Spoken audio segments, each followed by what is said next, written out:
Welcome to our last webinar in our Adolescent Vocabulary Bundle series, Morphology in the Adolescent Classroom. My name is Debbie. And I am Kim. We will be facilitating your journey through this webinar. Throughout our series, we have been digging into the research and evidence-based practices that have proven to help all students grow their vocabulary. When researchers have reviewed the various studies on effective skills that contribute to adolescent student performance on reading and spelling tasks, morphological awareness ability frequently surfaces as a skill that will predict how well students will perform on reading comprehension and spelling tasks. Adults and young learners alike use morphemes to convey meaning when writing or talking. Often when we read or write, we need to think about the morphemes in words to enhance our comprehension. So let's start our learning journey into morphology in the adolescent classroom.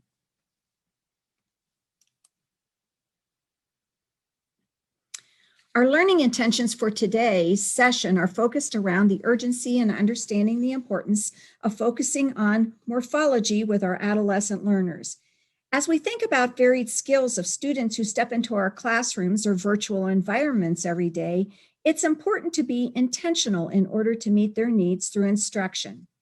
Being aware of students' level of vocabulary understanding is valuable information when planning a lesson. We have limited time and need to provide the most effective strategies to support adolescent learners with decoding unknown vocabulary words independently. This session will touch on the importance of incorporating morphology into your vocabulary instruction and have students routinely analyze and work with its components to grow their understanding of keywords and develop skill in analyzing word components to unlock their meaning within a text. Today's learning has automatic stops built in with the use of a participation guide. When you see a picture of note paper, such as the one indicated on this slide, this suggests that you should stop the webinar and use the participation guide to think and reflect. Once you are finished, please restart the webinar and continue to learn more on the topic. The components that are critical to adolescent literacy can clearly be seen on both sides of the simple view of reading equation. In addition, we may find that our students struggle with the foundational word recognition skills and may need additional support in the components of early or conventional literacy. However, our adolescent students also need to focus on additional word recognition skills, such as advanced word study. One of the advanced word study skills that is highly effective in helping students unlock the meaning of unknown words and promote comprehension is morphological awareness. Morphological awareness is explicitly thinking about the smallest units of meaning in language, which are called morphemes. Let's review what a morpheme is. English is one of the more complex languages because of the mix of Greek, Latin, French, and Germanic roots. English also contains more words and expressions than other languages. So, if you are a struggling learner or an English language learner, English can be very challenging and confusing. Morphology relates to the segmenting of words into affixes or prefixes and suffixes, root words or base words, and studying the origins of the words. It is important that classroom educators understand that words are connected by meaning as well as spelling. It is essential to expanding students' vocabulary. Furthermore, the words or affixes can have separate meanings that can come from the meaning of words or the student. When students are instructed to break down multisyllabic words into morpheme units, students will be more likely to attach the meaning to the unit parts and be able to decode the longer words more effectively and understand their meaning and context. This type of in-the-head work will help the student gain the knowledge they need in the subject area they are studying. To make the case for morphology, let's talk about what successful readers do. Successful readers know that letters and letter patterns are associated with sounds and that these sounds blend to make words that we read. They are able to use this knowledge to decode unknown or difficult words while they are reading. As they read, readers who are proficient in word study also apply structural analysis strategies to break words into smaller, meaningful parts that can help them decode and understand the words. The table above details characteristics common to successful and struggling readers in the area of word study. Take a moment to review the table. Reflect on where your students are at this moment. What can you do as the instructor to guide your students to become more successful readers? While many struggling readers at the secondary level are proficient at reading single-syllable words, they may lack strategies to decode the multisyllabic words that are common in the higher reading materials. We will provide some of these strategies for you today. Take a moment to pause the webinar to reflect individually or discuss with your team what strengths or deficits do you notice in your classroom when reading complex text. Jot your ideas down in your note tracker, then start the webinar again and move to the next slide. The science of reading promotes the importance of utilizing explicit, systematic phonics instruction as a means of providing students with the skills to address deficits in decoding. The initial stages of instruction include phonemic awareness and phonics, where students match letters to sounds. As students progress with decoding, words become more complex. The length of the words increases as well as the level of complexity. As they progress through the grade levels, students need to shift from decoding sounds to decoding by morphemes in order to address the unknown words in their complexity. This progression with complexity is extremely evident in the middle school and high school classrooms. Morphemic awareness instruction is a key element in building vocabulary, promoting reading fluency, enhancing reading comprehension, and building a student's ability to spell words and understand difficult academic vocabulary. You have heard the saying, practice makes perfect? Well, morphology instruction supports students in decoding these difficult words independently. In studying morphology, we are dissecting words by analyzing their morphemes, or the short segment of language that meets 3 basic criteria. It is a word or a word part that holds meaning. It cannot be divided into smaller meaningful segments without changing its meaning, and it holds the same stable meaning in different verbal environments. There are 2 types of morphemes, free morphemes and bound morphemes. Free morphemes can stand alone with a specific meaning. For example, the words eat, date, and week are free morphemes. Bound morphemes cannot stand alone with meaning. Examples of bound morphemes would be modifying a noun or a verb with the ending s, es, or ing. Morphemes are comprised of 2 separate classes called bases or roots and affixes. The link from readwritethink.org contains common content area roots and affixes. Check out the document and determine which morphemes are common in your discipline. M.K. Henry stated that morphology relates to the segmenting of words into affixes, prefixes and suffixes, and roots or base words, as well as the origins of words. Understanding that words are connected by meaning and also connected by spelling is a critical component to expanding a student's vocabulary. Parts of words or affixes can have separate meanings that can transform or morph word meaning. As shown in the table, the sound sequences, letter patterns, and morphemes depend to a large extent on word origin. The recommended grade levels are posted on the chart.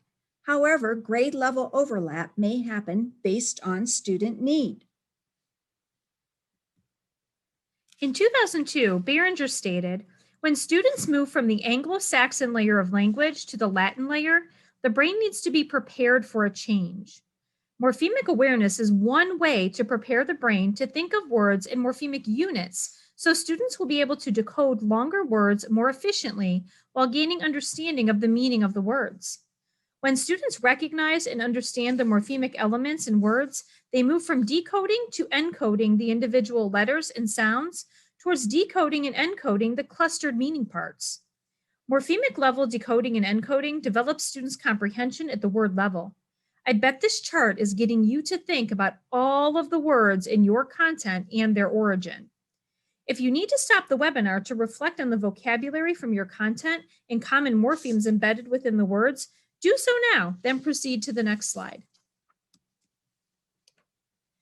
Now it's your turn to reflect individually or turn and discuss with your colleagues. We have shared a lot of background information on morphology and discuss items to consider in the explicit classroom instruction. What is your plan for getting started with the work? What are some of your content-specific words that students need help decoding and encoding the meanings and the parts to comprehend the text? What types of morphology work is a part of your instructional routine currently? If you are not presently incorporating morphology into your instruction within your units and content, what would you focus on to begin this practice? Think about how this practice might support the diverse learners within your class. Pause the webinar and use your note tracker to record your ideas and for future reference. Then return when you're finished.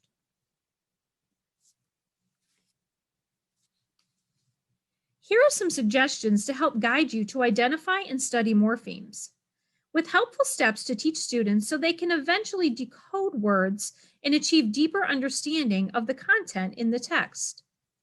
So morphology should be taught as a distinct component of a vocabulary improvement program.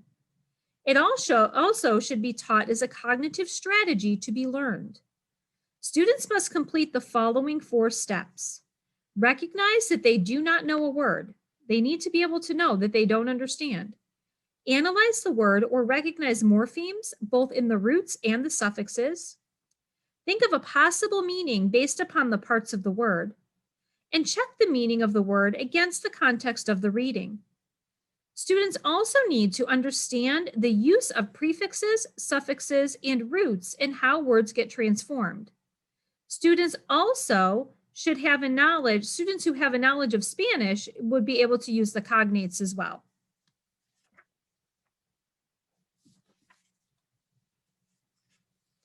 Explicit instruction does not mean that we distribute a list of morphemes to students for memorization and automatic use. It will not successfully create the outcomes we desire. Explicit morphological instruction should focus on a training in specific strategies that can be applied to a variety of reading and writing contexts. Mini lessons should be no more than 10 to 15 minutes in length. The teacher should provide brief instruction in a larger small group setting. Continued revisiting of other instructional methods should routinely occur to keep them current and used with fidelity. Application opportunities should always be provided. During a mini lesson, students investigate words, including morphemes, leading to teacher instruction and culminating with further application through practice. It is encouraged that the morphemes be taught related to current class reading material. This pre-reading work will make the complex text more digestible for your students and build connections needed to develop background knowledge and comprehension.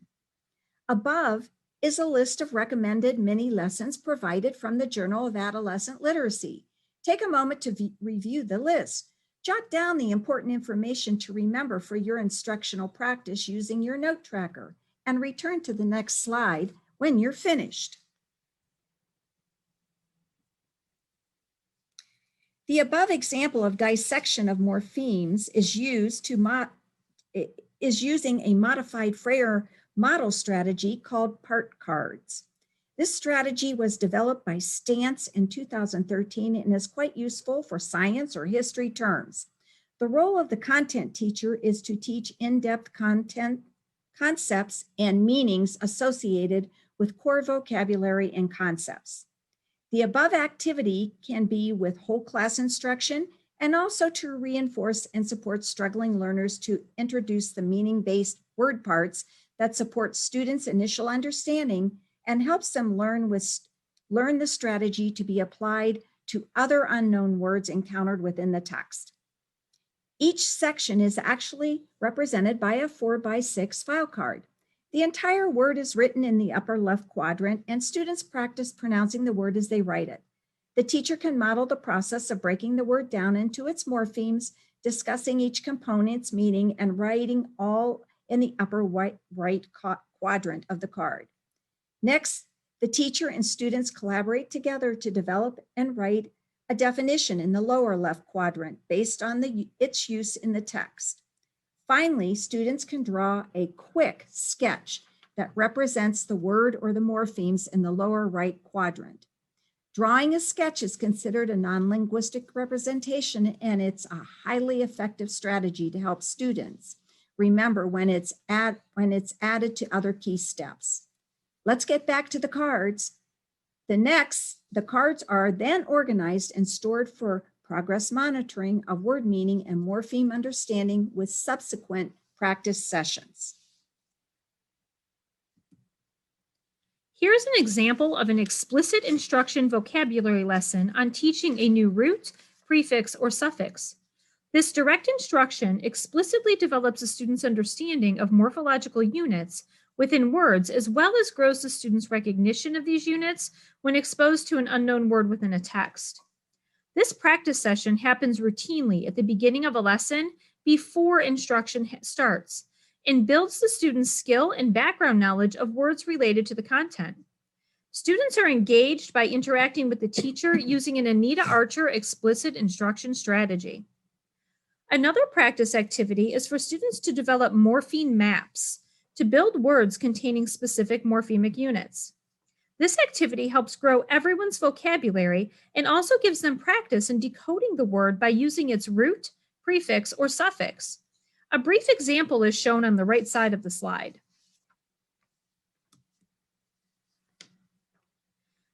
This is an example of an activity that increases students' ability to identify morphemes within words. It also increases vocabulary, reading fluency, reading comprehension, and spelling in a game-like format. This procedure requires only 5 minutes of class time for practice and has lasting effects on struggling students. This practice session happens routinely and builds students' skills. Upon concluding the short explicit instructional session, students can practice with partners to read and define new words. As a follow-up, using the new words from the day before, the teacher can use dictation to help students practice writing words containing the specific roots. Additionally, students can be instructed to search for any words within a new text containing those roots.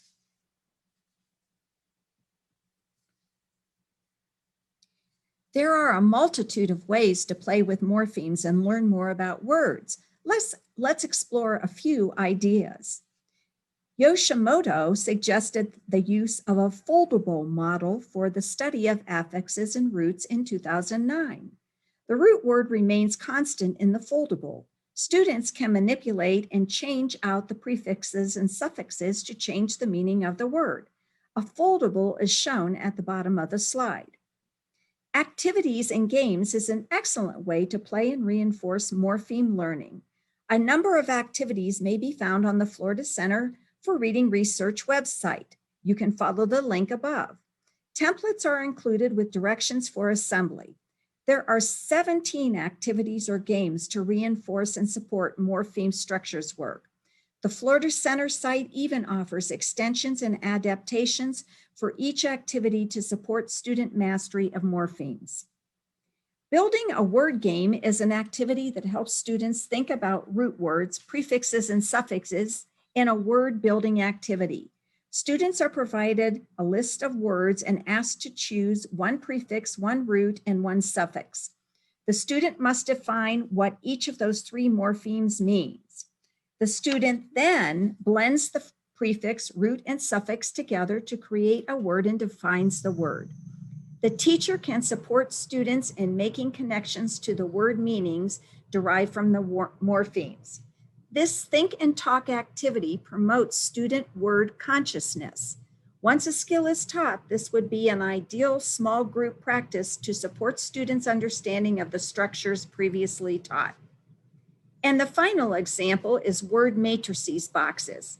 Have students build a matrix from lists of words containing a studied element, or have students use a teacher-made matrix to generate lists of words containing the studied morphemes. Either way, students are learning to make words and analyzing them. More advanced students can even link those web words to other prefixes and bases and discuss their meanings. Communicating with parents and sharing ways they can reinforce morphology at home bridges learning between home and school and grows our students' understanding of language. Parents can draw their child's attention to morphology during everyday activities and conversation. Educators can share ideas through mini trainings, mini webinars, Zoom meetings, or parent meetings, and examples can be sent home for parents to practice with their child. Above, we have provided 2 examples of oral practice between a child and a parent. These examples promote your thinking and creativity for sharing other ideas with your families as you work with your family partners to provide rich opportunities to learn and grow students' knowledge of words. When planning for morphological study with your adolescent learners, operating with a differentiated focus is critical to the development of skills by your diverse learners. Formative assessment is an evidence-based practice that informs your next steps and helps students understand where they are with new content understanding. Greek and Latin-based languages share more cognates or words with similar etymology and pronunciation across languages with English speakers. Therefore, L's from Greek and Latin-based languages have stronger baseline knowledge of morphemes than their native English-speaking peers. This creates varied growth with learning morphology skills and requires a need to formatively assess to determine what is known and how the teacher can move students forward through targeted small group instruction. Language teachers should be directly involved in morphology instruction using appropriate formative assessments that measure students' prior morphological knowledge and their ability to interpret words from a morphological standpoint. Quick, informal, and ungraded tickets in the door or out the door can be used to briefly assess students' understanding of morphemes, then review the students' responses the next day for clarification.